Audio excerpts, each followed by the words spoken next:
إن الحمد لله نحمده ونستعينه ونستغفره ونؤمن به ونتوكل عليه ونعوذ بالله من شرور أنفسنا ومن سيئات أعمالنا من يهده الله فلا مضل له ومن يضلل فلا هادي له وأشهد أن لا إله إلا الله وحده لا شريك له وأشهد أن محمدا عبده ورسوله أما بعد فإن خير الحديث كتاب الله وخير الهدي هدي محمد صلى الله عليه وسلم وشر الأمور محدثاتها وكل محدثة بدعة وكل بدعة ضلالة وفي رواية وكل ضلالة في النار فأعوذ بالله السميع العليم من الشيطان الرجيم من همزه ونفثه ونفخه بسم الله الرحمن الرحيم الحمد لله الذي خلق السماوات والأرض وجعل الظلمات والنور ثم الذين كفروا بربهم يعدلون اللهم أرنا الحق حقا وارزقنا اتباعه وأرنا الباطل باطلا وارزقنا اجتنابه اللهم علمنا ما ينفعنا وانفعنا بما علمتنا وارزقنا علما رب اشرح لي صدري ويسر لي أمري واحلل عقدة من لساني يفقه قولي۔ اس اللہ کے نام سے ابتدا جس کے ناموں کی کوئی انتہا ہی نہیں۔ وَلَوْ أَنَّ مَا فِي الْأَرْضِ مِنْ شَجَرَةٍ أَقْلَامٌ وَالْبَحْرُ يَمُدُّهُ مِنْ بَعْدِهِ سَبْعَةُ أَبْحُرٍ مَا نَفِدَتْ كَلِمَاتُ اللَّهِ۔ اس ذات اقدس پر کروڑوں درود و سلام ہوں جو تمام جہانوں کے لیے رحمت للعالمین بن کے آئے تھے۔ اللہم صلی علی محمد وعلی آل محمد كما صليت على إبراهيم وعلى آل إبراهيم إنك حميد مجيد وبارك على محمد وعلى آل محمد كما باركت على إبراهيم وعلى آل إبراهيم إنك حميد مجيد۔ برادران اسلام، واجب الاحترام بزرگوں، دوستوں، عزیز ساتھیوں، لائق احترام ماؤں اور بہنوں، دورہ ترجمہ قرآن کا جو سلسلہ ہفتہ واری طور پر آپ لوگوں کے سامنے چلا آ رہا ہے، الحمدللہ گزشتہ کی مجلس میں ہم نے سورہ مائدہ مکمل کیا اور آج میں نے خطبے کے اندر سورہ انعام کی پہلی آیت تلاوت کی۔ ترتیب مصحف کے اعتبار سے سورہ انعام چھٹا سورہ ہے اور ترتیب نزولی کے اعتبار سے اگر ہم دیکھیں کہ یہ مکی دور کے ان صورتوں میں آتا ہے جو کہ آخری زمانے میں نازل ہوئے ہیں، اور اس کا بیز مقصدیت جہاں تک آپ صورت کو پڑھیں گے اس سے بالکل نمایاں ہوگا کہ توحید کا اثبات اور شرک کی پرزور مذمت ہے۔ خاص طور پر مشرکین مکہ کے ذہنوں میں جتنے عقیدے کے بگاڑ کی حیثیت سے شبہات تھے، اللہ تبارک و تعالی نے ان سب کے جواب یہاں پر دیے ہیں، اور سب سے اہم ترین بات رسالت کی پرزور تائید ہوئی ہے کہ دیکھو اگر تم نہیں مانتے ہو تو کیوں نہیں مانتے ہو؟ آخر تمہارا مسئلہ کیا ہے کہ اللہ کے رسول صلی اللہ علیہ وسلم کیوں رسول نہیں ہو سکتے؟ اور انہوں نے جو اعتراض اٹھائے، جو بنیادی اعتراض رہا ہمیشہ قوموں کا کہ رسول کے انکار کے سلسلے میں، اس اعتراض کا یوں سمجھو کہ کافی اور شافی جواب سورت کے ابتدا میں دیا گیا ہے۔ انشاءاللہ وہ ہم ابھی آگے پڑھیں گے۔ تو یہ تمہیدی چند باتیں ذہن میں رکھیے، اور کل آیات 165 آیات ہیں، سورہ 6 اور کل آیات 160 پر 5 آیات پر مشتمل موضوع قرآن توحید کے سلسلے میں جامع ترین کلام اگر ہے انعام ہے، سورہ انعام موضوع توحید کا اثبات اور شرک کی زبردست تردید، اور اسی سلسلے میں رسالت کی پرزور حمایت، اور ساتھ میں اللہ کے رسول صلی اللہ علیہ وسلم کی رسالت پر اٹھنے والے جتنے کچھ قوموں کے اس سے پہلے اعتراضات تھے ان سب کا کافی اور شافی جواب۔ یہ ذہن میں رکھ لیجیے، اب آگے پڑھیں گے۔ بسم اللہ الرحمن الرحیم، اللہ کے نام سے جو بڑا مہربان رحم کرنے والا ہے۔ الحمدللہ الذی خلق السماوات والارض وجعل الظلمات والنور، کل تعریف اور تمام شکر اللہ تبارک و تعالیٰ کے لیے ہے جس نے آسمانوں اور زمین کی تخلیق فرمائی اور بنایا اندھیروں اور اجالے دونوں کو۔ اب یہاں پر دیکھ لیجئے، ایک تو وہ لفظ آ گیا ہے جو خلق کا ہے، اور ایک وہ لفظ آیا ہے جو جعل کا ہے۔ بمعنی ایک طور پر دیکھا جائے تو بنانا، لیکن اس میں ایک بہت اہم ترین چیز ہے۔ مادی اشیاء وہ ہیں جن کے اندر ہم یوں سمجھتے ہیں کہ بے جان چیزیں ہیں، ان کے بنانے کے لیے عمومی طور پر جعل کا استعمال ہوتا ہے، اور جن کے اندر روح ہوتی ہے، جن کے اندر زندگی ہوتی ہے، ان کے بنانے کے سلسلے میں خلق کا لفظ استعمال ہوتا ہے زیادہ تر۔ تو یہاں پر یہ دونوں الفاظ لا کے بتا دیا کہ کائنات کے اندر موجودہ اشیاء جو کچھ بھی ہیں، خواہ وہ جعل کے اندر آتے ہیں، خلق کے اندر آتے ہیں، وہ سب کو میں نے ہی بنایا، تو تعریف اسی کے لیے ہے۔ تو فرمایا کہ الذی خلق السماوات والارض، جو آسمانوں اور زمین کو بنایا، وجعل الظلمات والنور، اور بنایا اندھیریوں کو بھی اور نور کو بھی۔ گویا کہ یہاں بتا دیا گیا ہے کہ ظلمات، گمراہیاں، خواہ وہ روحانی اعتبار سے ہوں، خواہ وہ دراصل کیا ہے زندگی کے ہم دیکھنے کے اعتبار سے ہوں، دونوں میں اندھیرے کئی ہو سکتے ہیں لیکن اجالا صرف ایک ہے۔ تو اس سے معنی ہو گیا کہ گمراہیاں بہت ہو سکتی ہیں لیکن ہدایت، سیدھی راہ ایک ہی ہے، صراط مستقیم ایک ہی ہے، نور ایک ہی ہے۔ اس کے بالمقابل ظلمات کو جمع میں لایا۔ تو یہ نوٹ کر لیجئے یہاں پر، اور ایک لفظ، ایک بات یہ بھی نوٹ کر لیجئے، الحمد کے ساتھ سورتوں کی ابتدا صرف یہاں پر نہیں ہو رہی ہے، بلکہ کئی جگہ اللہ تبارک و تعالیٰ نے الحمد کے ساتھ سورتوں کی ابتدا کی ہے، جیسا کہ سورہ فاتحہ میں ہم دیکھتے ہیں الحمدللہ رب العالمین، اسی طرح یہاں پر دیکھتے ہیں انعام الحمدللہ الذی خلق السماوات والارض وجعل الظلمات والنور، اسی طرح آگے دیکھیے ٹھیک سورہ کہف الحمدللہ الذی انزل علی عبدہ الکتاب ولم یجعل لہ عوجا۔ تو یہ دیکھیے الحمد کے ساتھ کئی سورتوں کی ابتدا ہے، جس سے اللہ تبارک و تعالی بندوں کو یہ بتا رہا ہے کہ تعریف کا مستحق، شکر کا مستحق صرف وہ رب ہے جو تمہیں پیدا کیا اور اس کائنات کو پیدا کیا۔ اور اللہ تبارک و تعالی فرما رہا ہے کہ ثم الذین کفروا بربہم یعدلون، پھر بھی وہ لوگ جو اپنے رب کا کفر کرتے ہیں اس کو برابر کیے دے رہے ہیں دوسروں کے، یعنی یہاں پر عدل کا صیغہ نہیں ہے، عدل کا معنی نہیں ہے، یہاں پر معنی ہے بربہم یعدلون میں یعدلون بہ شرکاءہم، ان نام نہاد معبودوں کو بھی اللہ کے برابر کیے دیتے ہیں جو انہوں نے اللہ کے ذات یا اللہ کے حقوق کے شریک سمجھا۔ تو معلوم ہوا جو عدل ہم استعمال کرتے ہیں عدل و انصاف کے معنی میں، یہاں وہ معنی مراد نہیں ہے، یہاں پر معنی مراد ہے برابری کا، جس کا مطلب یہ ہے کہ دوسروں کو بھی اللہ کے برابر ٹھہرا رہے ہیں وہ کافر جو اللہ تبارک و تعالیٰ کا انکار کرتے ہیں۔ اور شرک کے سلسلے میں یہیں سے بات شروع بھی ہو رہی ہے، اللہ تبارک و تعالیٰ کے ساتھ کسی کو برابر نہ سمجھا جائے، خواہ اس کے صفات میں، خواہ اس کی ذات میں، کوئی معاملے میں، کسی بھی شے، کسی بھی مخلوق، خواہ وہ نبی ہو، خواہ وہ ولی ہو، خواہ وہ کوئی بھی ہو، برابر نہیں ہے رب کے۔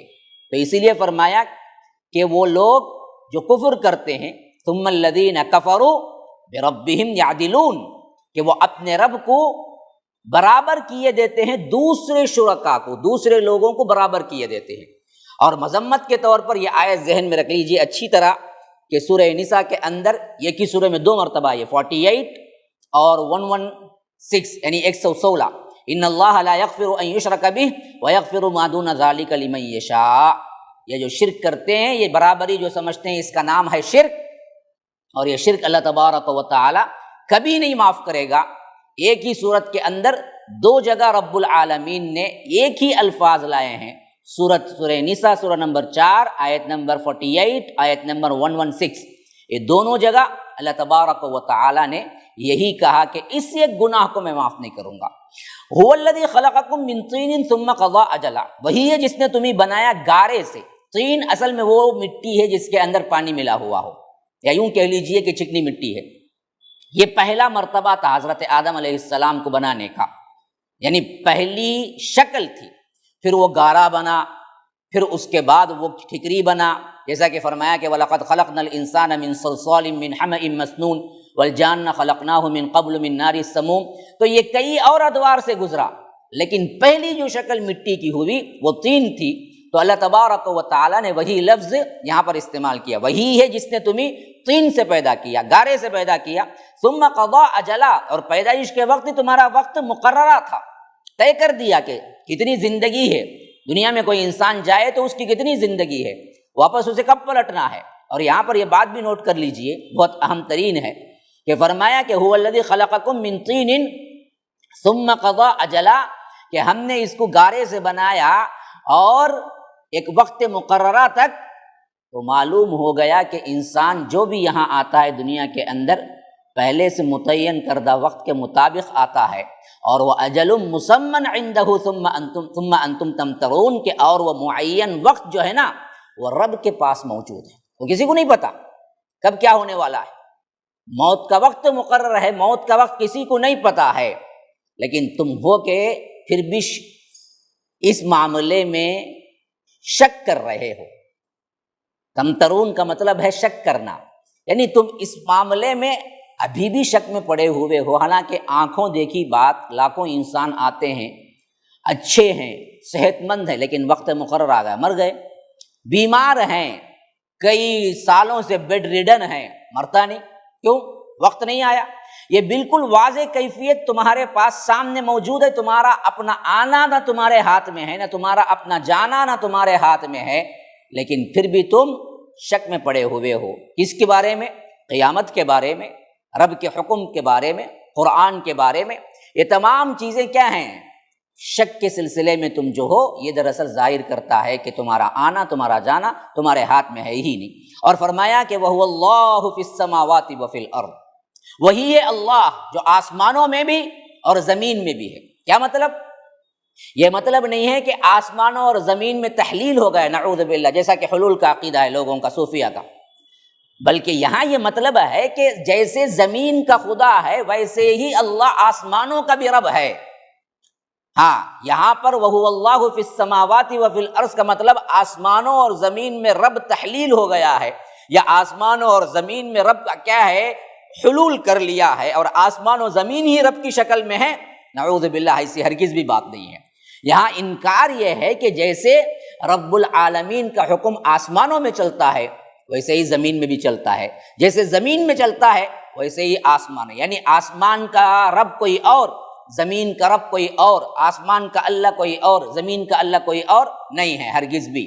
اللہ تبارک و تعالی ہی کے کنٹرول میں ہے، خواہ وہ آسمانوں میں کوئی کچھ ہو اور زمین میں جو کچھ ہو۔ یعلم سرکم وجہرکم وَيَعْلَمُ مَا تَكْسِبُونَ، وہ جانتا ہے تمہارا چھپا ہوا جو بھی ہے اور تمہارا ظاہر جو بھی ہے، اور جو کچھ بھی یہاں پر تم نیکی کرتے ہو یا بدی کرتے ہو، جو کچھ بھی تم کماتے ہو، جو کچھ بھی تم کر رہے ہو، یہ بھی جانتا ہے۔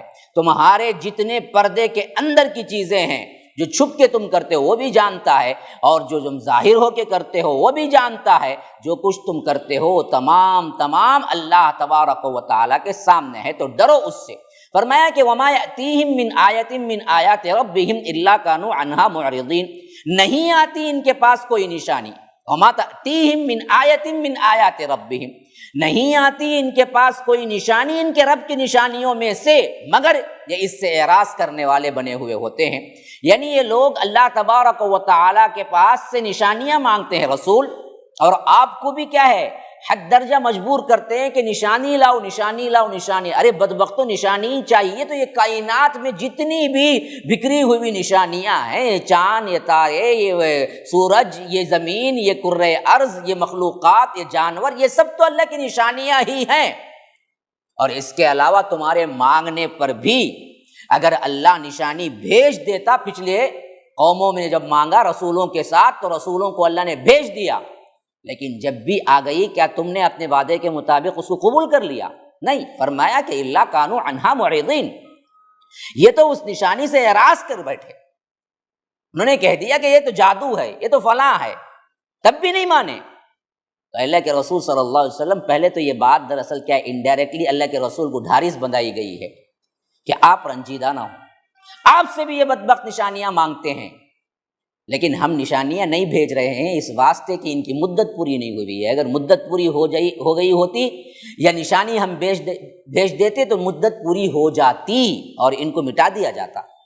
لیکن کبھی کبھی معاملہ یہ ہوتا ہے کہ یہاں پر سمجھنے کی بہت اہم ترین بات ہے، وہ یہ کہ اللہ کے رسول صلی اللہ علیہ وسلم تقریباً نبوت کے ابتدا سے لے کر سمجھ لیجئے کہ 10-11 سال جو توحید پیش کیے، ان میں مسلسل ایک بات مشرکین مکہ دہراتے رہے، وہ کیا تھا؟ کوئی نشانی لاؤ، تم رسول ہونے کی کوئی گواہی لاؤ۔ کون سی نشانی؟ حصی طور پر، جیسے حضرت عیسیٰ کو بھی کیا ہے، بہت سے حصی معجزات دیے گئے تھے، جیسا کہ خود یہودی بھی اشکالتے تھے ان لوگوں کو کہ دیکھو حضرت موسیٰ کو بھی دیے گئے تھے، ید بیضا تھا، لاٹھی کا سام بن جانا تھا، اور اسی طرح دوسرے لاٹھی کو کیا ہے، حجر پر مارا، پتھر پر تو چشمے پھوٹ پڑے، اور دریائے نیل پہ مارا تو پہاڑ کی طرح کھڑے ہو گئے سمندر کے پانی اور راستہ بن گیا۔ یہ سب حصی نشانیاں ہیں۔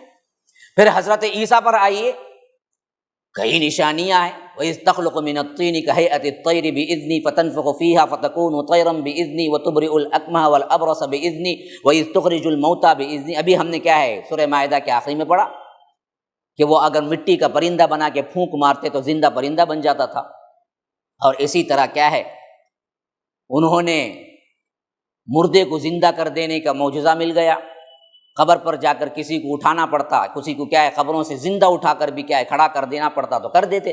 تو یہی سب کچھ ان کے دماغوں میں بھی یہودی ڈال رہے تھے، خاص کر اس وقت کے، اور یہ مشرکین بھی دراصل ایک ہی رٹ لگائے ہوئے تھے۔ اگر ایسا ہے تو آپ کا حصی معجزہ کیا ہے؟ لیکن اللہ کو منظور نہیں تھا کہ اب اس قوم پر کوئی حصی معجزہ آئے۔ کیوں؟ پہلے جتنے بھی مانگے کوئی اسلام نہیں قبول کیا، کوئی اس نبی پر اسلام قبول نہیں کیا۔ تو اب یہاں فیصلہ ہو چکا تھا کہ حصی معجزات ان کے مانگنے پر نہیں دیے جائیں گے، لیکن سب سے بڑا روحانی اور معنوی معجزہ وہ قرآن ہے، وہ میں دوں گا ان کو۔ اگر تم دیکھنا ہو تو قرآن کو دیکھ لو، اس جیسی کتاب تم بنا سکتے ہو تو بناؤ، یا نہیں تو مان لو کہ یہ رسول سچا ہے۔ تو حصی معجزہ نہیں دیا جائے گا۔ لیکن بات یہ ہو گئی تھی کہ 11 سال یا 10 سال کی محنت میں جب ایک ہی بات دہرائی جا رہی ہے تو بہت سے لوگوں کو شک و شبہات پیدا ہو گئے کہ بھائی کیا غلطی ہے اگر ایک معجزہ اتر جاتا؟ بات تو صحیح کہہ رہے ہیں نا جی، 10 سال سے مانگ رہے ہیں نا، کوئی بھی حصی معجزہ کیوں نہیں عطا ہوا اس رسول کو؟ کہیں یہ رسول جھوٹا تو نہیں ہے؟ تو یہاں اصل میں کیا ہے، اس حیثیت سے اللہ کے رسول صلی اللہ علیہ وسلم کے دل میں بھی یہ خیال آ جانا کہ اللہ کیوں نہیں معجزہ دے رہا ہے؟ اگر دے دیتا تو پتہ نہیں پوری قریش کی قوم اسلام قبول کر لیتی۔ تو اس طرح کا خیال لوگوں میں آنا اور اس طرح کا خیال نبی کے لیے آنا، دراصل اس کا یہاں پر بہت شد و مد سے جواب ہوا ہے کہ ہم کیوں نہیں دیتے ہیں۔ ذرا غور سے سنیے، اسی واسطے بات شروع ہو رہی وَمَا تَأْتِيهِم مِّنْ آیَةٍ، جب بھی کوئی نشانی ان کے پاس آئی ہے ان کے رب کی طرف سے، الا کانوا عنہا معرضین، کہ یہ ضرور اس سے اعراض کرنے والے بنے، انہوں نے انکار کر دیا، کبھی بھی انہوں نے اسے قبول نہیں کیا۔ تو اللہ کے رسول آپ بھی سمجھ لیجئے کہ اس سے پہلے جتنی قومیں آئی ان سب کو ہم نے بھیجے حصی معجزے، قبول نہیں کیے، تو تجربہ ہو چکا ہے۔ اس واسطے آپ ان کی باتوں پر مت جائیے کہ یہ لوگ کوئی حصی معجزہ دیکھنے کے بعد آپ کو قبول کر لیں گے، آپ کو سچا مان لیں گے۔ کیوں؟ تاریخ میں اس سے کوئی ثابت چیز نہیں ہے۔ پھر فرمایا فَقَدْ كَذَّبُوا بِالْحَقِّ لَمَّا جَاءَهُمْ، تو اب انہوں نے جھٹلایا ہے حق کو جبکہ ان کے پاس آ چکا ہے۔ اور یہاں پر خاص طور پر کذبوا کا لفظ، قد کذبوا کا لفظ کا اندازہ ذرا کیجئے، یہ مکی دور ہے، آخری زمانہ ہے، گویا کہ اللہ کے رسول صلی اللہ علیہ وسلم کو دعوت دیے ہوئے تقریباً 12 سال ہو چکے ہیں۔ پھر بھی فرمایا ہے کہ ان کی ضد ہٹ درمی اس حد تک ہو چکی ہے کہ انہوں نے ابھی تک 12 سال مسلسل صرف اور صرف آپ کی تکذیب کی ہے۔ فرمایا کہ فَسَوْفَ يَأْتِيهِمْ أَنْبَاءُ مَا كَانُوا بِهِ يَسْتَهْزِئُونَ، تو اب اس ڈر اور اس ضد اور ہٹ درمی میں جلد ہی ان کے پاس آ جائیں گی اس چیز کی خبریں جس کا یہ مذاق اڑایا کرتے تھے۔ یعنی نشانی تو اترنا نہیں اترنا، معجزہ تو اترنا نہیں اترنا، یہ تو ہے ایک طرف، لیکن کبھی بھی معجزہ اترا تو وہ قوم اسلام قبول نہیں کی اللہ کے رسول۔ یہ بات تو اب ثابت ہو گئی کہ 12 سال سے انہوں نے جو ہٹ درمی اختیار کیے ہوئے ہے، اگر اب اللہ تبارک و تعالیٰ چاہے تو وہ دن دور نہیں ہے جب عذاب ان پر اتر آ جائے گا۔ یہ بھی تو انہوں نے مذاق بنا لیا نا، یہ کیا رسول ہے جی، 12 سال سے کہہ رہا ہے کہ اگر تم مجھے جھٹلاؤ گے تو عذاب آ جائے گا، عذاب آ جائے گا، عذاب آ جائے گا، لیکن 12 سال ہو گئے کوئی عذاب آیا ہی نہیں۔ تو اللہ کہتا ہے فسوف یأتیہم انباء ما کانوا بہ یستہزئون، جلد ہی ان کے پاس آ جائیں گی وہ چیز کی سب خبریں جن کی یہ مذاق اڑا رہے ہیں، جو اللہ کے رسول نے انہیں بتایا ہے کہ عذاب آ جائے گا، اس خبروں کو انہوں نے جو مذاق اڑایا ہے، اب یہ مذاق دراصل کیا ہے، بہت جلد صحیح بن کر ان کے ہاں آ جائے گا، اور جب یہ آ جائے گا نا اس وقت یہ کچھ نہیں کر سکیں گے۔ اور ہم نے اس سے پہلے بہت سی قوموں کو یہ عذاب جب بھی لایا، اس وقت ان لوگوں کو کوئی چھٹکارا نہیں ملا، جبکہ وہ اس قوم تم سے زیادہ زبردست قوت والے تھے۔ یہی آیت آگے چل کر اللہ تعالیٰ فرماتا ہے اگلی آیت میں، أَلَمْ يَرَوْا كَمْ أَهْلَكْنَا مِنْ قَبْلِهِمْ مِنْ قَرْنٍ مَكَّنَّاهُمْ فِي الْأَرْضِ مَا لَمْ نُمَكِّنْ لَهُمْ، کیا انہوں نے نہیں دیکھا ہم نے اس سے پہلے کتنی قوموں کو ہلاک کیا جنہیں ہم نے زمین میں ایسا تمکن عطا فرمایا تھا جیسا کہ تمہیں بھی نہیں عطا کیا، ایسی زبردست قوت دی تھی جیسے کہ اسی مکے کے اطراف و اکناف میں آپ ذرا دیکھ لیجئے کتنی قومیں جن کو اللہ تبارک و تعالیٰ نے نیست و نابود کر دیا، جو مشرکین مکہ کے اس وقت کے تمطراق کے مقابلے میں، اس وقت کے ان کے پوزیشن اور طاقت کے مقابلے میں بہت بڑی تھی۔ جیسے کہ قوم عاد دیکھ لو، یہ بالکل ہی جزیرہ نما عرب کے بالکل کیا قریب میں آباد تھے، کیونکہ یہ عرب قومیں تھی، ان کو معلوم تھے ان کی عظمت کے قصے بھی کیا ہے، ان لوگوں کو معلوم تھے کہ ایک ایک بھی کیا ہے بہت بڑا، ایک یوں سمجھ لیجئے کہ کھجور کے درخت کے اتنے اونچے اونچے لوگ، یہ قصے پڑھ چکے تھے، ان کے گھروں میں، ان کے کیا ہے محفلوں میں ان کی باتوں کا ذکر ہوتا تھا کہ آج بڑی زبردست طاقتور قوم تھی، اللہ نے ان کو ہلاک کر دیا، اور تھے بھی یہ لوگ بالکل عرب کے پڑوس میں۔ اسی طرح کیا ہے قوم سمود بھی بڑی طاقتور ترین قوم تھی، اور ان کا علاقہ بھی کیا ہے دراصل اسی طور پر تھا جہاں پر اب مکہ آباد ہے، انہی کے ارد گرد میں تھا، اور یہ لوگ تو اس حد تک دبدبے والے تھے کہ پہاڑوں کو تراش کر عالیشان محل بنا لیتے تھے، اور اسی طرح کیا ہے سطوت اور قوت اور طاقت میں ان سے کہیں زیادہ زبردست تھے۔ اللہ تبارک و تعالیٰ نے ان کو کیا کیا، نیست و نابود کر کے رکھ دیا۔ تو اللہ کہتا ہے کہ بدبختو تم جلدی کیوں مچاتے ہو معجزہ مانگنے میں، اگر آ گیا نا تو تمہاری کوئی حیثیت نہیں ہوگی، تم سے بڑے بڑے حیثیت والی قوموں کو ہم نے کیا نیست و نابود کر دیا۔ کہ الم یرو کم اہلکنا، کیا تم نے نہیں دیکھا کا مطلب کیا ہے، دیکھنا ہی مراد نہیں ہوتا، کیا تمہیں خبریں نہیں پہنچی، من قبلہم من قرن مکناہم فی الارض، اس سے پہلے کتنی قوموں کو ہم نے ہلاک کر دیا تھا، اور ان کو ایسی تمکین بھی دی تھی، ایسی طاقت بھی دی تھی جیسی طاقت تمہاری نہیں ہے، لیکن جب عذاب آیا وارسلنا السماء علیہم مدرارا وجعلنا الانہار تجری من تحتہم، اور ہم نے ان پر آسمان سے مہ برسایا، موسلادھار بارش برسائی، اور اس کے ذریعے سے ہم نے کیا ہے لہلاتے باغات اور انہار پیدا کر دیے، اور ان کے نیچے نہریں جاری کر دی، لیکن ان سب کو انہوں نے کفران نعمت کیا۔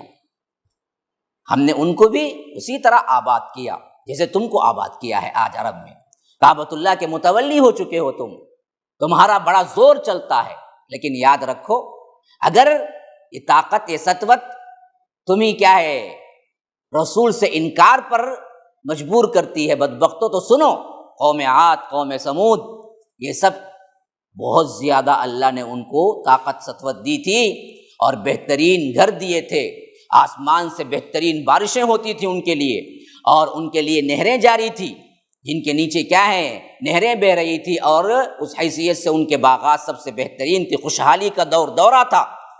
جیسا کہ اللہ تبارک و تعالیٰ بارش کے لیے دوسری جگہ ماء مبارکہ استعمال کیا ہے، بہترین پانی وہ ہے جو آسمان سے اترتا ہے، تو ہم نے ان کی بارشوں کے ذریعے ان کو لہلاتے باغ دیے، لیکن ان سب کی جب انہوں نے اللہ تبارک و تعالیٰ سے ناشکری کی تو ہوا کیا، فَأَهْلَكْنَاهُمْ بِذُنُوبِهِمْ، یہ ہے اصل پوائنٹ، ان کے گناہوں کے سبب ہم نے انہیں ہلاک کر دیا۔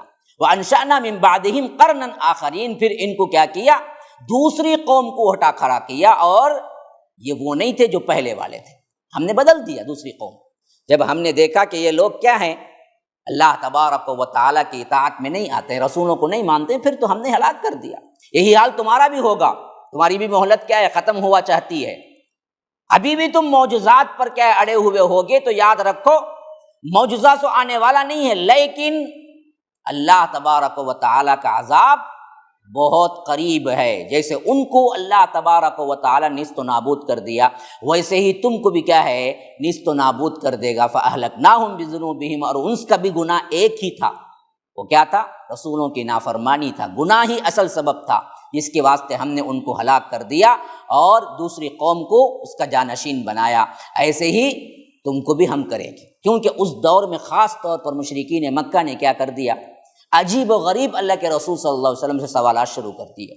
کسی نے کہا کہ آپ کیا کریں، اگر آپ رسالت ہم سے منوانا ہی چاہتے ہیں تو مردے کو زندہ کیجیے، ہم اپنی آنکھوں سے دیکھیں، یا آسمان پر چڑھ کر کتاب لے آئیے، یا ایسا کیجئے کہ مکے کے پورے اطراف و اکناف میں جو کہ بالکل صحرا ہے باغ بنا دیجئے پورا، آپ کے حکم سے وہاں درخت اور بہترین ہریالی ہو جائے۔ یا کسی نے کہا کہ کوئی چشمہ نکال دیجئے آنکھوں کے سامنے کہ آپ کہیں اور زمین پھٹے، وہاں سے بہترین کیا ہے چشمے جاری ہو جائیں۔ تو کسی نے کہا کہ نا ایک سونے کا، ایک چاندی کا اور بہترین زمرد یاقوت وغیرہ کا کیا ہے ایک محل بنا دیجئے، ایک آپ کے حکم سے ہو جائے۔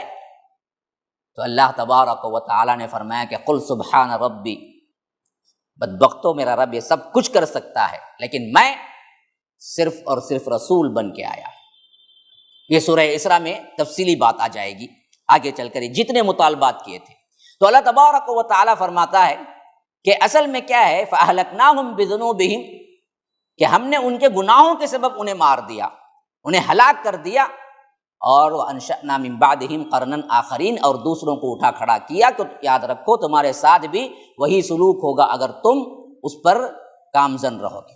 اب اگلی آیت میں آ گئی وہ بات جو میں نے بتایا تھا نا، کہ تم حصی جو معجزہ مانگتے ہو، اگر ہم اس کو نازل بھی کر دیں تو آپ ماننے والے نہیں ہیں۔ اس کے لیے سب سے اہم ترین مثال دیا اللہ تبارک و تعالیٰ نے، اور آج کے ان لوگوں کے لیے بھی بہت اہم ترین دلیل ہے یہ، جو بعض بدبخت سمجھتے ہیں کہ اللہ کے رسول صلی اللہ علیہ وسلم نور ہیں، انسان نہیں ہیں، اور اللہ تبارک و تعالیٰ نے انہیں نور بنا کر بھیجا۔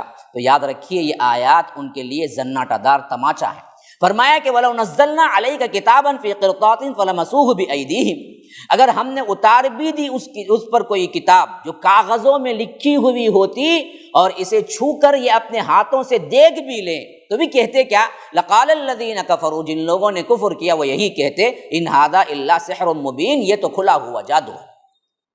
یہ کہتے ہیں کہ کیوں نہیں آپ آسمان پہ ہمارے نظروں کے سامنے آ کر اوپر جائیں اور کتاب لے کے آ جائیں، اور ہم اس کتاب کو جیسے ہم تورات کو وہ لوگ ہاتھ چھو کر دیکھیں اس طرح کیا ہے چھو کر کیوں نہ دیکھ لیں۔ تو اللہ کہتا ہے کہ بدبختو اگر ہم یہ کام اب کر بھی دیتے نا، کتنے لوگ تھے جنہوں نے معجزہ مانگا اور جب معجزہ آیا تو رسول کی بات انہوں نے مانی، کتنے لوگ تھے نا، تاریخ میں کبھی ایسا نہیں ہوا تھا۔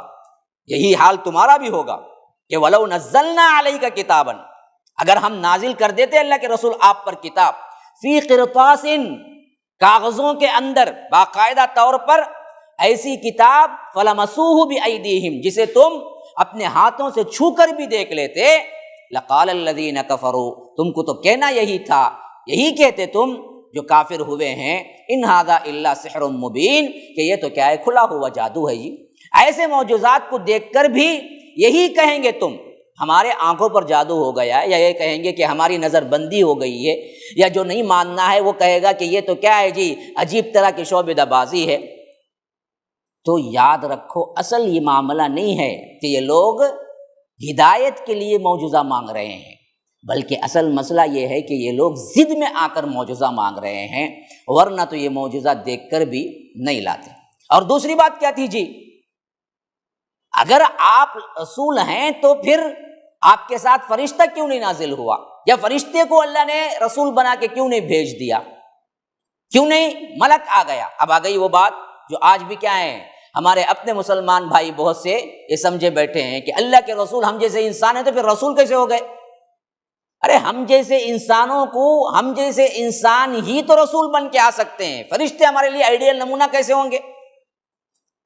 تو انسان ہوں گے تو کہ رسول بنیں گے نا جی۔ تو یہی اللہ تبارک و تعالیٰ بات کہہ رہا ہے، اگر تمہاری بات صحیح ہے، وقالوا لولا انزل علیہ ملک، اور یہ کہتے ہیں بدبخت کہ ہم پر کیوں نہیں کوئی فرشتہ علانیہ اترا نہیں، اللہ تبارک و تعالیٰ انسان کو کیوں رسول بنا کے بھیجا، فرشتے کو بھیجتا۔ تو اللہ جواب دیتا ہے، دیکھیے یہی جواب ہم ان سب کو دیتے ہیں جو سمجھتے ہیں کہ اللہ کے رسول نور ہیں یا عام انسان تھے تو اللہ کے رسول کیسے بن گئے؟ ارے ہر نبی انسان ہی تھا، کسی نبی کو نور نہیں بنا کے بھیجا، فرشتہ بنا کے نہیں بھیجا۔ تو اللہ کہتا ہے وَلَوْ أَنزَلْنَا مَلَكًا لَقُضِيَ الْأَمْرُ ثُمَّ لَا يُنظَرُونَ، اگر ہم فرشتہ اتار دیا ہوتا تو یاد رکھو پھر تو فیصلہ ہی ہو جاتا اور تمہیں کو کوئی مہلت نہیں ملتی۔ فرشتے تم کہتے ہو کہ کیوں نہیں اتارے نبی کے ساتھ، ارے بدبختو، اگر اللہ نبی کے ساتھ فرشتہ اتار دیتا یا فرشتہ ہی اتار دیتا تو اللہ کا عذاب لے کے آتے اور تمہارا کام تمام کر دیتے اور تمہیں کوئی مہلت نہیں ملتی۔ دوسرا، اگر تم کہتے ہو کہ فرشتہ ہی رسول بن کے کیوں نہیں آ گیا، تو اللہ کہتا ہے وَلَوْ جَعَلْنَاهُ مَلَكًا لَجَعَلْنَاهُ رَجُلًا وَلَلَبَسْنَا عَلَيْهِمْ مَا يَلْبِسُونَ، اور اگر ہم اس کو فرشتہ بناتے تب بھی آدمی ہی کی شکل میں بناتے اور انہیں ہم اسی شبہ میں ڈال دیتے جس شبہ میں یہ اب مبتلا ہے۔ اگر ہم فرشتے کو بھی بھیجتے نا، انسانی بنا کے بھیجتے، فرشتہ بنا کے نہیں بھیجتے، کیونکہ اگر فرشتہ بنا کے بھیجتے تو پھر تمہارے لیے زندگی گزارنے کا آئیڈیل نمونہ نہیں ہوتا اور تمہارے اندر اتنی قوت نہیں ہوتی کہ تم فرشتے کو دیکھ لیتے۔ فرشتے کو دیکھنا تمہاری یہ بصارت، تمہاری ان آنکھوں کے اندر وہ طاقت ہی نہیں ہے۔ تو اگر تم مانگتے ہو کہ یہ رسول کو ہم فرشتہ کیوں نہیں بنا کے بھیجے، اگر ہم فرشتہ بھیجتے تو فرشتے کو بھی انسانی شکل ہی میں بھیجتے، پھر بھی تم اسی شبہ میں مبتلا ہوتے جو آج میں، جو آج کہہ رہے ہیں کہ یہ انسان نہیں، انسان ہے فرشتے نہیں ہیں، اسی شبہ میں پڑے رہتے، کیونکہ ہم انسانی بنا کے اتارتے تو پھر کہتے کہ یہ انسان ہے، فرشتہ کیوں نہیں ہے، حالانکہ وہ فرشتہ ہوتا تب بھی تم یہی کہتے، کیونکہ ہم فرشتے کو ڈائریکٹ نہیں نازل کر سکتے۔ اس سے وہ بات بھی اچھی طرح آپ ذہن میں رکھ لیجئے جو حدیث جبرائیل سے مشہور ہے بخاری اور مسلم کے اندر۔ یہاں پر بھی جب تعلیم کا تعلق ایک مرتبہ ایسے آیا کہ فرشتے کو بھیج کر سکھانا تھا تو اللہ تبارک و تعالی نے جبرائیل کو انسانی شکل میں بھیجا۔ جب وہ آئے تھے صحابہ کو پتہ نہیں تھا کہ یہ جبرائیل ہے، یہاں تک کہ جب وہ پڑھا کر سکھا کر چلے گئے پھر پوچھا، تب جا کے معلوم ہوا کہ یہ فرشتے، یہ جبرائیل تھے، تب تک تو معلوم نہیں تھا کسی کو، وہ تو انسان ہی سمجھ رہے تھے۔ تو یہی اللہ کہتا ہے یہاں پر نوٹ کرنے کی بہت اہم ترین قابل بات ہے کہ بدبختو، ایک تو تم کہتے ہو کہ کیوں نہیں نازل کیا گیا فرشتہ، وقالوا لولا انزل علیہ ملک، کیوں نہیں اترا علانیہ کوئی فرشتہ، تو اللہ کہتا ہے کہ فرشتے ہم ایک ہی بات کے لیے نازل کرتے ہیں، وہ کیا ہے؟ تمہارا قصہ تمام ہو جاتا، عذاب الہی کے لیے آتا فرشتہ اور تمہارا قصہ ہی تمام ہو جاتا اور مہلت نہیں ملتی۔ اگر دوسرے طور پر یہ کہتے ہو کہ اس رسول کو، جو رسول تمہارے پاس ہے یہ نور ہے، یہ فرشتہ بنا کے کیوں نہیں بھیجا، تو بدبختو تم فرشتے ہو تو فرشتہ بھیجتا، تم انسان ہو تو فرشتہ ہم کیوں بھیجیں؟ فرشتہ تمہارے لیے نمونہ کیسے بنے گا؟ تو ہم فرشتہ بھیجتے بھی تو انسان بنا کے بھیجتے، اس وقت بھی تمہارا یہ اعتراض بالکل باقی رہتا کہ یہ تو انسان دکھ رہا ہے، ہم کو تو فرشتہ چاہیے۔ تو تمہارا کوئی قول بھی صحیح العقل، صحیح الدماغ آدمی کا قول نہیں ہے، تم بکے جا رہے ہو ضد میں آ کر، ورنہ تو بات بالکل صاف ہے، جس دنیا میں انسان بستے ہیں اس دنیا میں انسانوں ہی کو رسول بنا کر اللہ نے بھیجنا ہے، اور اسی طرح اس سے پہلے جتنے رسول آئے وہ سب بھی انسان ہی تھے۔ تو تمہارا یہ اعتراض بیکار ہے کہ اس کے ساتھ فرشتہ کیوں نہیں آیا یا یہ فرشتہ کیوں نہیں ہے۔ اگر ہم فرشتہ بھیجتے وَلَوْ جَعَلْنَاهُ مَلَكًا، اگر ہم بنا دیتے فرشتے کو لَجَعَلْنَاهُ رَجُلًا، اس فرشتے کو بھی آدمی بنا کر نازل کرتے، وَلَلَبَسْنَا عَلَيْهِمْ مَا يَلْبِسُونَ، اور تم اسی شبہ میں پڑ جاتے جس شبہ میں اب پڑے ہوئے ہو۔ یہ ہے وہ بات جو سمجھنے کی۔ تو معلوم ہوا کہ قوموں کا انکار رسولوں کے ساتھ کس واسطے ہوا؟ وہ نور نہیں ہے، وہ فرشتے نہیں ہیں۔ اور آج بھی ہمارے اہل سنت کے نام سے یہ کہنے والے بعض بریلوی حضرات یا علماء ایسو ان کو باور کراتے ہیں کہ اگر انسان ہے اللہ کے رسول تو پھر تو کیا جی مرتبہ ہی کیا ہوا، ان کو نور بناؤ تبھی تو وہ رسول ہیں۔ ارے بھائی نور ہوتے تو پھر مشرکین مکہ انکار ہی کیوں کرتے؟ سوال ہی یہی ہے کہ ان کا بھی یہی دراصل فلسفہ تھا، یہی شرط تھی کہ یہ رسول نور کیوں نہیں ہے، یہ ہماری طرح کھاتا پیتا کیوں ہے؟ ہاں، مالی ھذا الرسول یأکل الطعام ویمشی فی الاسواق، یہ تو ایسا رسول ہے جو بازاروں میں چلتا پھرتا ہے، کھانا کھاتا ہے، ہم کو یہ نہیں چاہیے، ہم کو کوئی فرشتہ چاہیے۔ تم کہتے ہو کہ یہ نور ہیں، تو پھر مشرکین مکہ کا کیا ہے، دماغ خراب تھا کیا؟ وہ پھر یہ کیوں کہتے کہ ہم کو فرشتہ چاہیے؟ وہ تو نور تھے پہلے ہی۔ اللہ کہتے تھا بدبختو یہ نور ہی ہیں، یہ فرشتہ ہی ہیں، انہی کو قبول کرو۔ یہ کیوں نہیں کہا، بلکہ یہ کہا کہ بدبختو یاد رکھو ہم نے جب بھی بھیجا رسولوں کو انسان ہی بنا کر بھیجا۔ تو یاد رکھیے آج کے وہ مسلمان جو اللہ کے رسول کو نور بنانے پہ تلے ہوئے ہیں، اور مشرکین مکہ اللہ کے رسول کے دور کے وہ مشرکین، دونوں ایک ہی پلے میں ہیں، ایک ہی پلڑے میں اور ایک ہی عقیدے میں۔ وہ بھی انکار کر رہے تھے اسی واسطے کہ اللہ کے رسول نور نہیں ہے، فرشتہ نہیں ہے۔ یہ بھی تلے ہوئے ہیں کہ اللہ کے رسول کو جب تک ہم نور نہیں بنائیں گے وہ رسول نہیں ہے، عام انسان تو عام انسان ہے۔ تو اللہ کہتا ہے بدبختو یہ تمہاری اپنی اپنی منمانی خام خیالی ہے، ہم نے جب بھی کسی کو بھیجا ہے وہ دراصل انسان ہی کو بنا کر بھیجا ہے۔ فرمایا وَلَقَدِ اسْتُهْزِئَ بِرُسُلٍ مِّن قَبْلِكَ، اللہ کے رسول صلی اللہ علیہ وسلم آپ سے پہلے بھی رسولوں کا اسی طرح مذاق اڑایا گیا جیسے یہ مشرکین مکہ آپ کا اڑاتے ہیں۔ آپ کوئی نئے رسول نہیں ہے، جیسا کہ احقاف میں فرمایا قُلْ مَا كُنْتُ بِدْعًا مِّنَ الرُّسُلِ، اللہ کے رسول صلی اللہ علیہ وسلم آپ کوئی نئے رسول نہیں ہیں، اس سے پہلے بھی جتنے رسول آئے نا سب کے سب کیا ہیں، اسی طرح نشانہ بنائے گئے۔ ان بدبختوں نے اسی طرح ان سے ٹھٹا مذاق کیا کہ فرشتہ بھیجو، فلاں معجزہ لو، تو آپ سے بھی یہ لوگ یہی کر رہے ہیں۔ تو آپ دراصل رنجیدہ نہ ہو۔ فحاق بالذین سخروا منہم ما کانوا بہ یستہزئون، کیا ہوگا اصل میں ان کے ساتھ جنہوں نے رسول کے ساتھ بدتہذیبی کی، مذاق کا نشانہ بنایا، فرمایا کہ پھر کیا ہوا، فحاق بالذین سخروا منہم، پھر گھیر لیا ان لوگوں کو کیا، وہی مذاق جو مذاق اڑایا کرتے تھے، اسی چیز نے ان کو گھیر لیا۔ فحاق بالذین سخروا منہم ما کانوا بہ یستہزئون، جس چیز کا یہ مذاق اڑاتے تھے اسی مذاق نے انہیں پکڑ لیا۔ کیا مطلب؟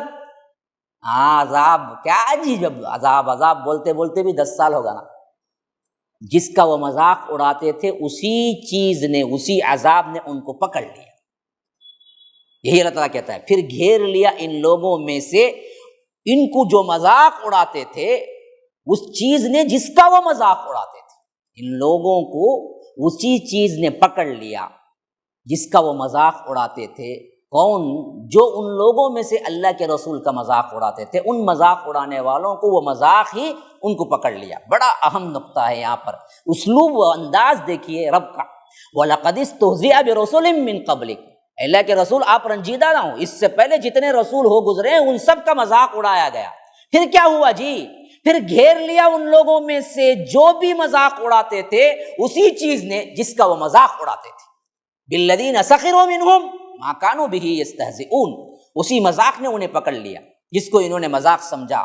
اللہ کا عذاب نہیں آئے گا تو اسی عذاب نے ان کو پکڑ لیا۔ پھر کیا ہوا؟ قل سیروا فی الارض، کہہ دیجئے کہ زمین میں ذرا چل پھر کر دیکھو تم کیا ہوگا، ثم انظروا کیف کان عاقبۃ المکذبین، کہ جھٹلانے والوں کا انجام کیا ہوا ہے، عاد کا، سمود کا، قوم لوط کا۔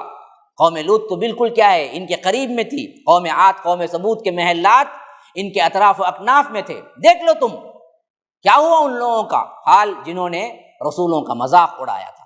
قل لمن ما فی السماوات والارض قل للہ، ان سے پوچھئے کس کا ہے جو کچھ بھی ہے آسمانوں اور زمین میں، یہ کہیں یا نہ کہیں۔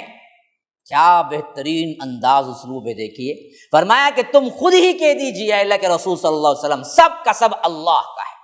گویا کہ یہ دراصل کیا ہے، یہ خبر بھی ہے ان کے لیے اور ان کے دل کے اندر کی بات بھی ہے۔ بدبختو ذرا اندر جھانک کے دیکھو، اندر سے کوئی آواز تمہارے دل سے اٹھ رہی ہے، یہ جو کچھ بھی کائنات میں ہے یہ نہ تمہارا کوئی بت بنایا ہے نہ کوئی تمہارا ولی بنایا ہے، بلکہ یہ سب کا سب اللہ ہے۔ اگر تم اپنی ضمیر کی بات کو دبا کر باطل معبودوں کی طرف نسبت کرتے ہو تو اللہ کے رسول آپ کہہ دیجئے کہ یہ سب کا سب اللہ کا بنایا ہوا ہے۔ اسی لیے فرمایا کہ قل لمن ما فی السماوات والارض، ان سے پوچھئے کس کا ہے جو کچھ بھی ہے آسمانوں اور زمین میں، اور کہہ دیجئے اللہ ہی کا ہے، آپ ہی کہہ دیجئے قل للہ۔ دراصل کیا کہنا ہے، مشرکین مکہ بھی اندر سے یہ مانتے تھے کہ کائنات جو بنایا ہے نہ وہ کوئی لات ہے نہ عزا ہے نہ حبل ہے۔ یہی بات آج بھی مسلمان مانتے ہیں۔ یہ کوئی نہیں کہتا کہ کائنات عبد القادر جیلانی نے بنائی، یہ کالے شاہ ولی نے بنائی، یہ موسیٰ شاہ قادری نے بنائی، یہ علی حجویری نے بنائی، یہ حسنین کریمین نے بنایا، علی نے بنایا، نعوذ باللہ۔ یہ سب تو اندر سے ہی مانتے ہیں، لیکن سفارشی ان لوگوں کو ٹھہراتے ہیں۔ یہی عقیدہ مشرکین کا بھی تھا، اسی واسطے فرمایا کہ بدبختو ذرا اندر جھانک کے دیکھو کہ آخر تمہارا دل گواہی دیتا ہے کہ کائنات تمہارے معبودوں نے بنائی ہے؟ نہیں۔ ہاں تم اپنی ضمیر کی آواز کو دبا کر کہتے ہو اوپری طور پر، نہیں تو اللہ کے رسول آپ کہہ دیجیے، ورنہ تو ان کا ایمان جو بیان ہوا ہے نا جی، وہ دراصل آپ دیکھ لیجیے سورہ یونس آیت نمبر 18 میں فرمایا، یہ لوگ صاف کہتے تھے ہؤلاء شفعاؤنا عند اللہ، یہ بت سب جو بھی ہیں یہ اللہ کے ہاں ہمارے سفارشی ہیں، ورنہ تو کائنات کو یہ بنایا نہیں، ہم کو انہوں نے نہیں بنایا، ہم کو اللہ نہیں بنایا۔ یہ دراصل اللہ کے قریب کر کے چھوڑیں گے۔ یہ عقیدہ آج مسلمانوں کا بھی، جتنے بھی لوگ کیا ہیں درگاہ پرست ہیں، جتنے شرک کرتے ہیں، جتنے اللہ کے ساتھ کسی کو شریک، سب یہی کہتے ہیں کہ ہم کو قادر شاہ ولی نے نہیں بنایا، عبد القادر جیلانی نے نہیں بنایا، کائنات کو نہیں بنایا، لیکن یہ ہمیں اللہ کے قریب کر کے چھوڑیں گے۔ یہی عقیدہ بتوں کے سلسلے میں ان کا بھی تھا۔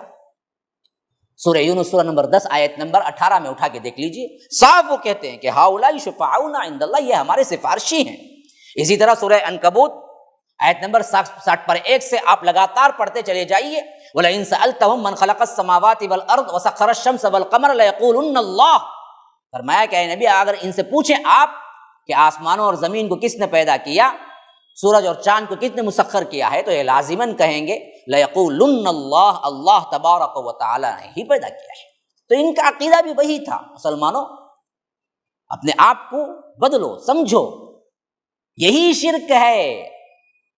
بنانے والا عبد القادر جیلانی ہم کو بنائے، کالے شاہ ولی ہم کو بنائے، کائنات کو انہوں نے بنایا، ان کے لیے نماز پڑھنا شروع کر دیا، تبھی شرک ہے۔ بقیہ مانگنا، دعائیں کرنا یہ شرک نہیں ہے۔ سمجھنے والوں سنو، یہ بھی دراصل یہی مانتے تھے کہ بنانے والا اللہ ہے، اسی نے بنایا ہے، لیکن کہتے یہ تھے کہ یہ ہم اللہ کے قریب کرنے کے لیے یہ سفارشی ہیں۔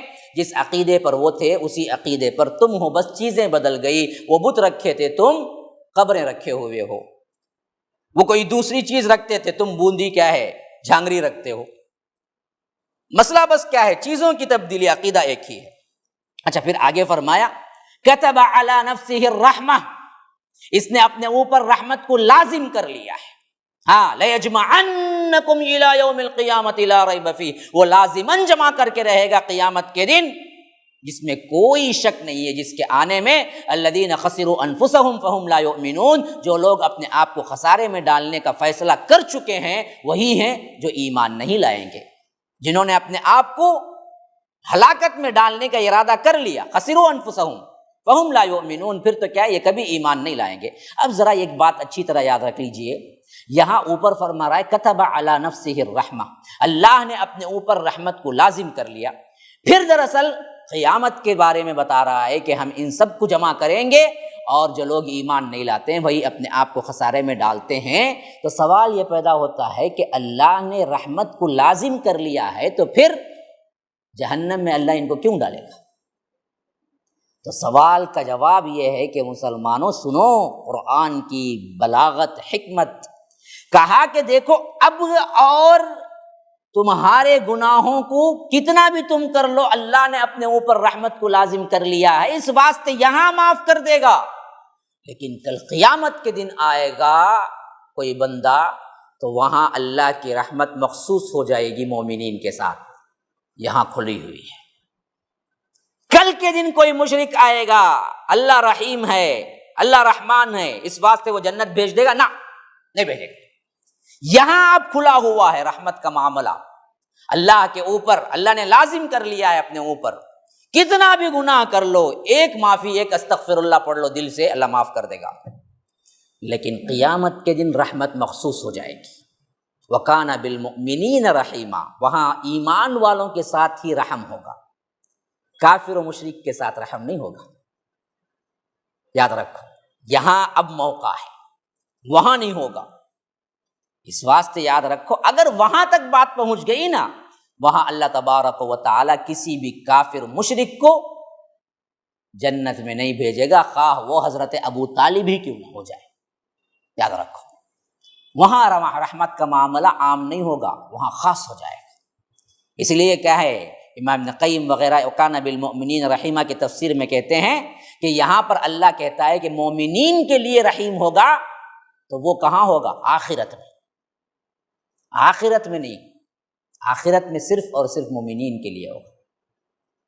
یہاں پر ہر کس و ناکس کے لیے اللہ رحم کرنے والا ہے، لیکن شرک پر مر گیا پھر رحمت خاص ہو جاتی ہے۔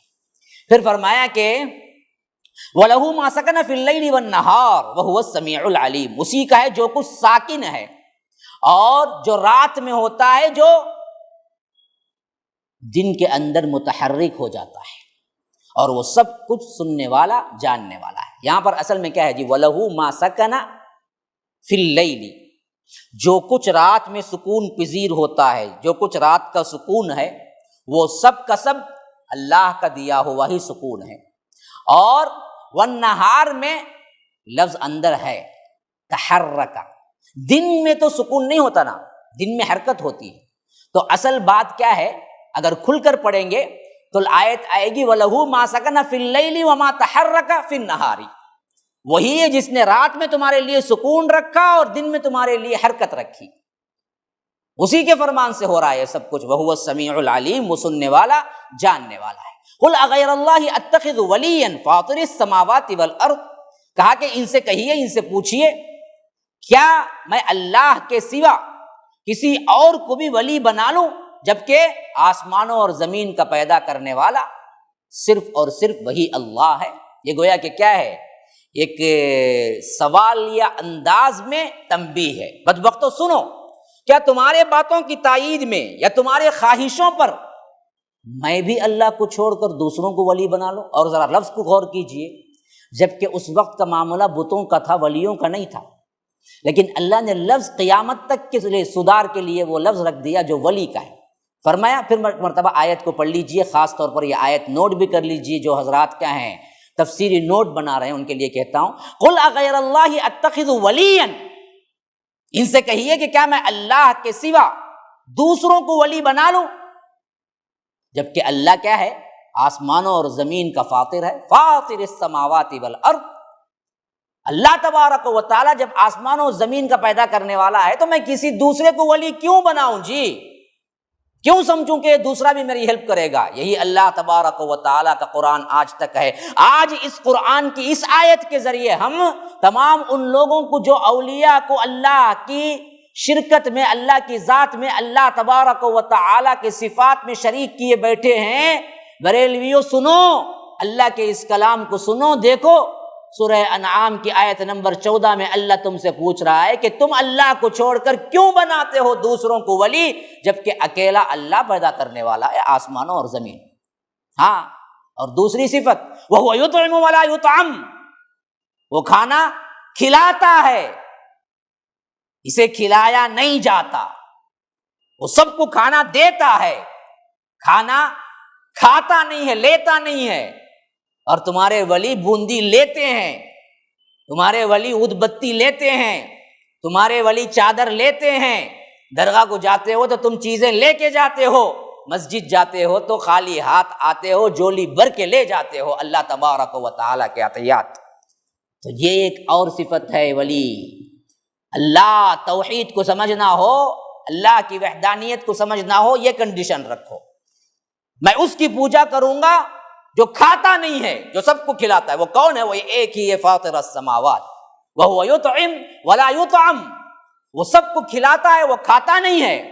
اور مجھے حکم دیا گیا قل انی امرت ان اکون اول من اسلم ولا تکونن من المشرکین، اے نبی آپ ڈنکے کی چوٹ پر کہہ دیجئے مجھے تو حکم ہوا ہے کہ سب سے پہلا فرما بردار میں خود بن جاؤں اور میں ہرگز بھی مشرکوں میں سے نہیں ہوں۔ اور کہہ دیجئے آپ ولا تکونن من المشرکین، تم ہرگز نہ ہونا مشرکین میں سے۔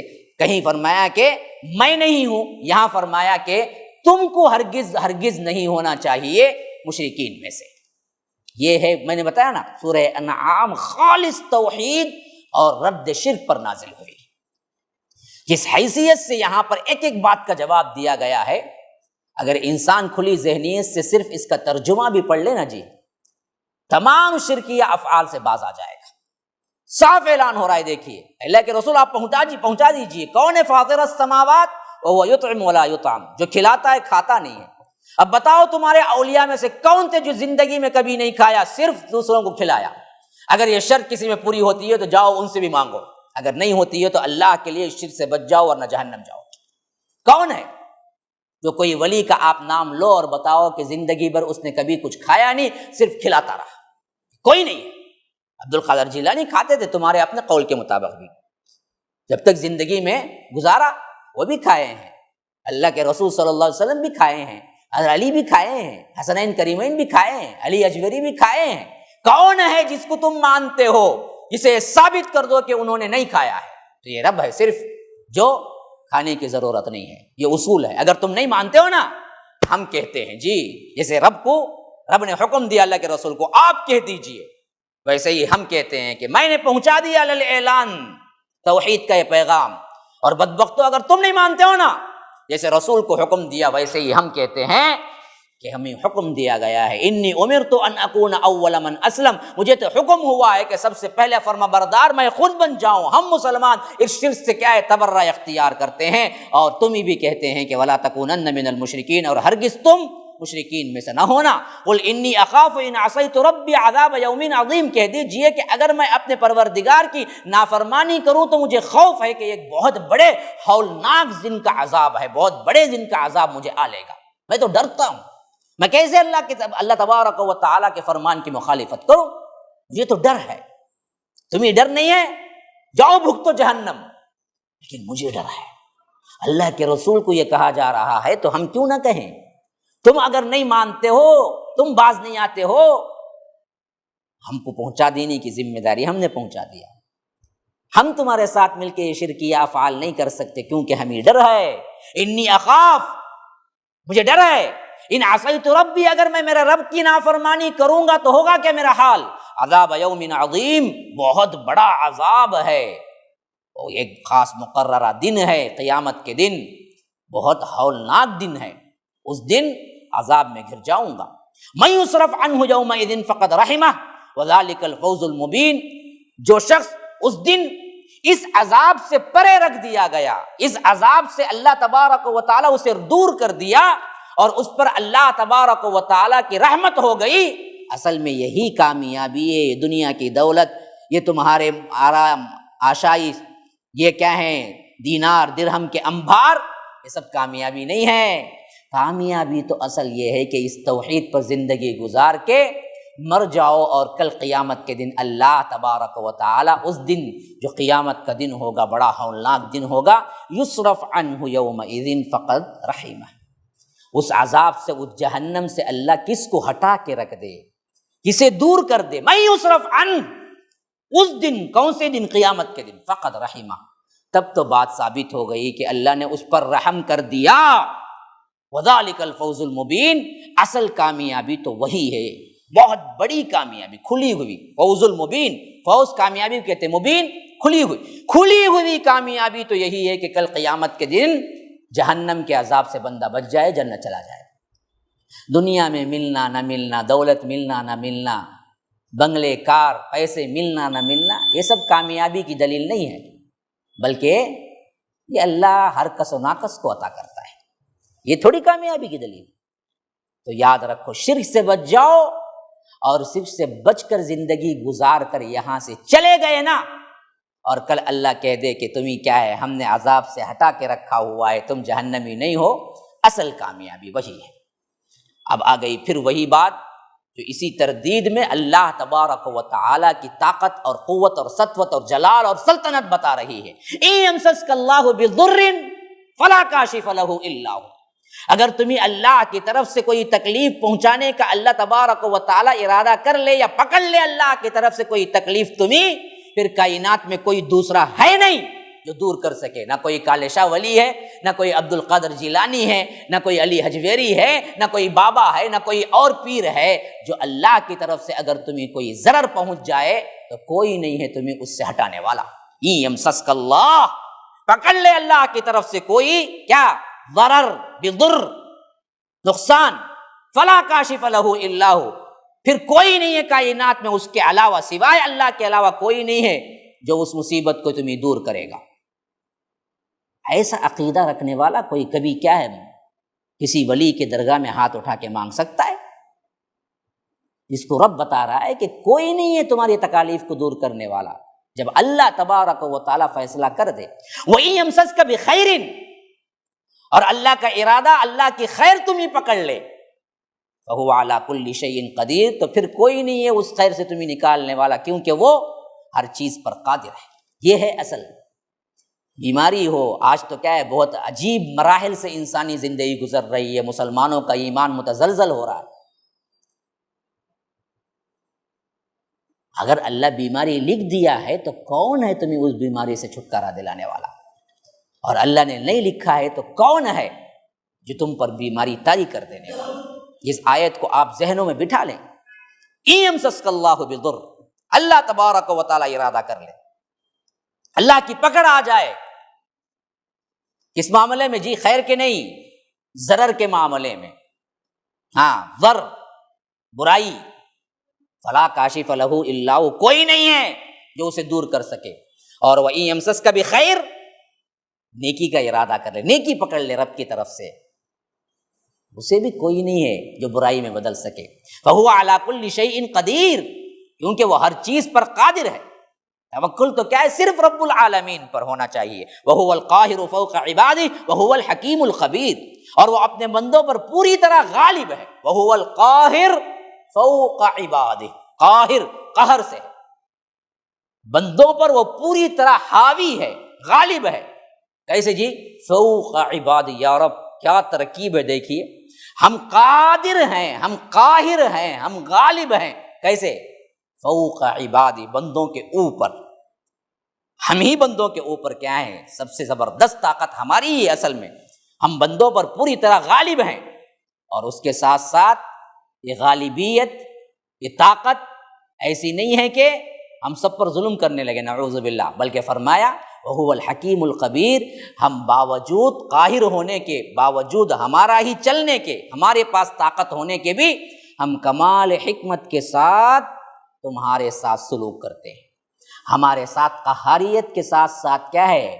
عدل، انصاف ہے، حکمت ہے۔ وَهُوَ الْحَكِيمُ الْخَبِيرُ، ہر شے کا جاننے والا بھی ہے، اور کمال حکمت کے ساتھ وہ دراصل کیا ہے؟ اس نظام کو، اس کائنات کو چلا رہا ہے۔ قُلْ أَيُّ شَيْءٍ أَكْبَرُ شَهَادَةً، اے نبی صلی اللہ علیہ وسلم ذرا ان سے کہیے کون سی چیز ہے جو گواہی میں سب سے بڑی ہو، یعنی کس کی گواہی سب سے بڑی ہے؟ پھر خود ہی کہہ دیجئے قُلِ اللَّهُ، اللہ کی گواہی سب سے بڑی ہے، اس سے بڑی گواہی کسی کی ضرورت نہیں ہے۔ شہیدم بینی و بینکم، فرمایا کہ وہی گواہی میرے اور تمہارے درمیان ہے۔ گویا کہ یہ دراصل کیا ہے؟ پھر وہی سوال دے کر ان کے اندر کی بات کو نکالو اور ثابت کرو۔ سوال کیا ہو رہا ہے؟ ایُّ شیءٍ اکبر شہادہ، کس کی گواہی سب سے بڑی ہے؟ اللہ کی گواہی سب سے بڑی ہے۔